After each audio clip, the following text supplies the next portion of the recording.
Whoa, hey, where'd you come from? Running around in a marauder's attire. You're liable to give some people the wrong idea. It's in poor taste. Dressing up like a marauder's disrespectful to all the workers that got eaten by them. Ain't safe out here. You'd best head into town. Avail yourself of Edgewater's high walls. And low prices. Pleased to make your acquaintanceship. I'd shake your hand, but I've been hauling corpses. You don't want none of that on you. Name's Silas. Junior in humor for the town of Edgewater. We're all part of the Spacer's Choice family. Definitely not the junior in humor, that's for sure. If you've got business inquiries, you should stop by Reid Thompson's office. He's up in the tower above the cannery. Head into town, follow the road. Look, you obviously ain't a worker. What's your racket? You a smuggler? Freelancer?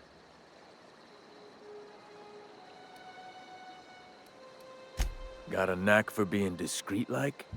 There's money to be made, long as you keep your nose clean. Edgewater is a company town, board-owned and operated. That includes the cemetery. None of us own our grave sites, we rent them from the company. Renting means money. Money means paperwork. Paperwork means signatures. Some of our families become a mite delinquent in paying their dues, you see?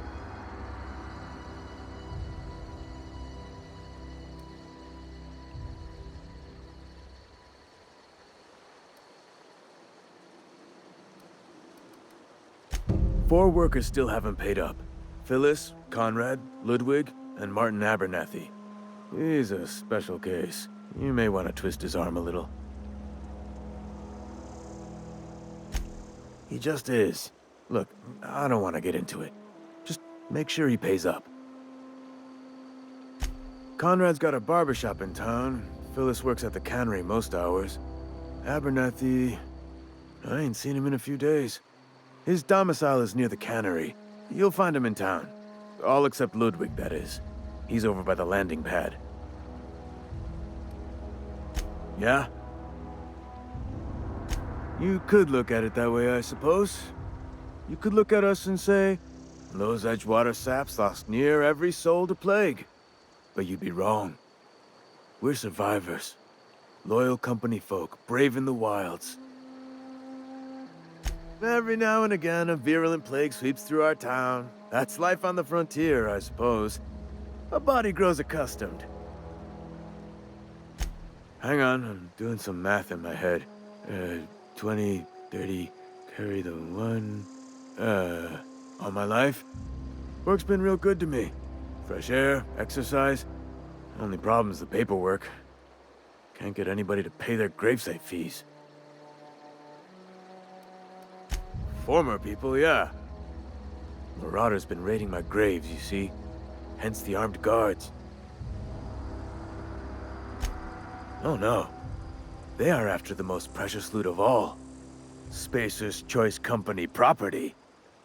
If those marauders swipe any more bodies out of my cemetery, company's gonna dock my pay.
The grease monkey, Argo? I'm sorry, Mr. Thompson, sir. You asked why... Seems we've got a guest. Really now, Parvati, I do wish you'd spoken up. I do apologize. I was given no forewarning of your arrival, or I might have welcomed you at the gates myself. I'm Reid Thompson, Outpost Administrator. I must say, wearing a marauder's outfit is in very poor taste. I do wish you'd show your uniform a little more respect.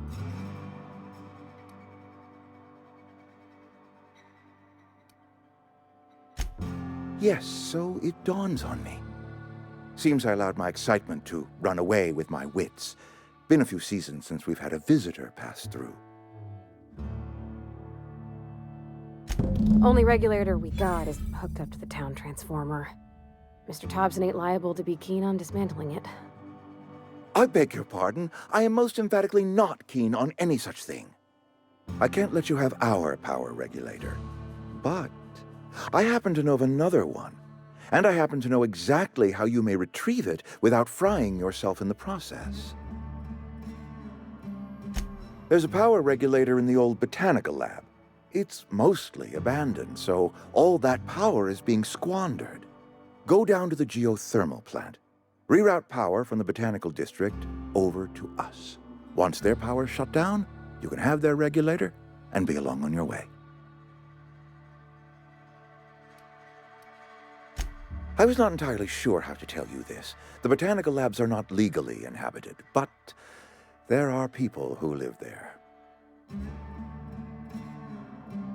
The people living in the botanical labs, they're deserters, former workers. I need them back at their posts. I need them to come home. My hope is that by cutting off their power, you will convince those deserters to come back to town. Before you go to the plant, I want you to stop by the botanical lab. Speak to their leader, Adelaide. Tell her the power's about to go, and that it's time her band of deserters came back to town.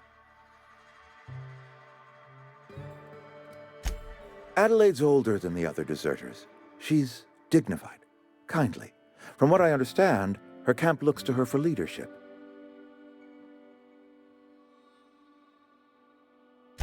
That reason was me.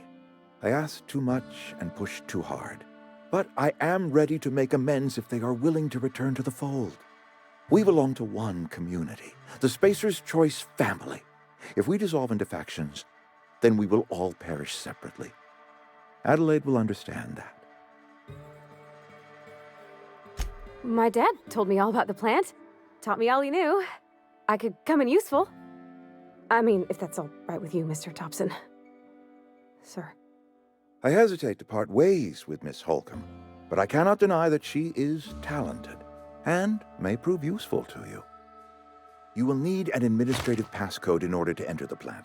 I am trusting you with mine, and trusting Miss Holcomb to guide you if you'd like. Great! I got my wrenches and diagnosticators and hairpins and engine tape, so I'm all set. Well, I am glad to hear that. Best of luck to you, and thank you again for your help. It is a lot to ask of a stranger, I know.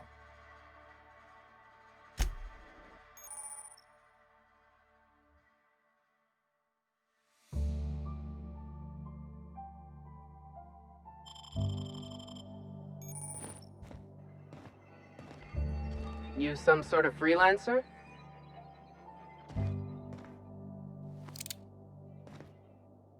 We better clear out of Mr. Thompson's office before we talk. If you could see your way to getting us our power back, I'd appreciate it. Go ahead. It is my job to keep two eyes on my town. I am the steward of this place, and this is my watch post. I'm trying to remember 25 years, 26. When you get to my age, the years just rush by. You stop counting altogether.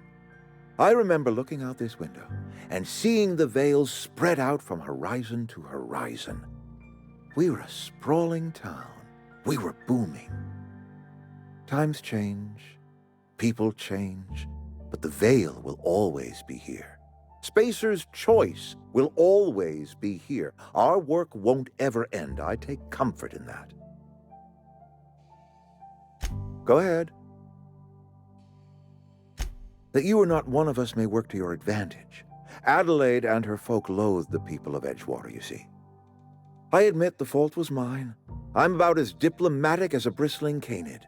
I just hope Adelaide and her folk will see their way past my flaws and return to town.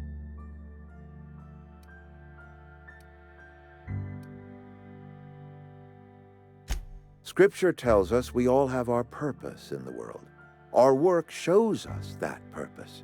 We should not have to move on from it. Yes, we have lost good workers to desertion. We have lost even more to plague. But it is why we must square our shoulders and carry on.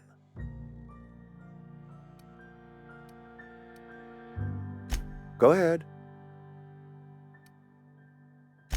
Adelaide was our only flavor specialist. We are a Saltuna canning institution. Saltuna without flavor is like a cysty pig without tumors, borderline inedible.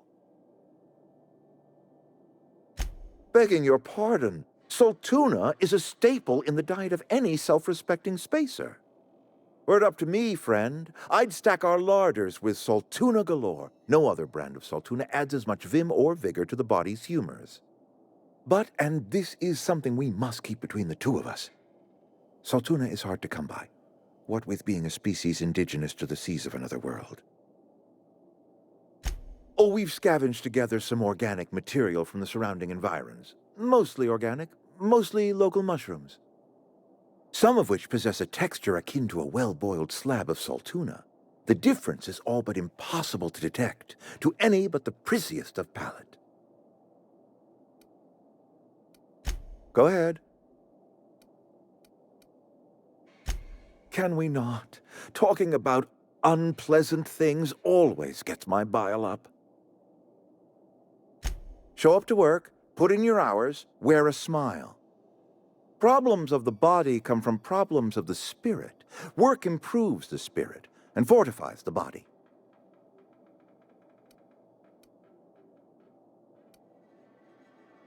And where do you suggest we find this magical panacea? Can we pan for medicine in the stream? Medicine is a rare and precious commodity. If you demonstrate you have earned the right to be treated, you will be treated. Otherwise, you must heal yourself. If I had enough medicine to treat everyone who fell sick, I would, but I don't. I can't save everyone. So I have to choose. It is not easy for me, and the moment it becomes easy is the moment I am no longer fit to serve. Spacer's choice is a family, and the survival of the family is more important than the survival of the individual. That I cannot say. There was no moment when the plagues began. Disease always lurks on the fringes of society, waiting to infect the idle and the lethargic. But in the last 10 years, the plagues have become progressively worse and increasingly frequent. Corporate doesn't like us using the word should. It encourages the imagination. I believe plague is a test. It is a test of our loyalty and our fortitude, and it is one we will see through to the end.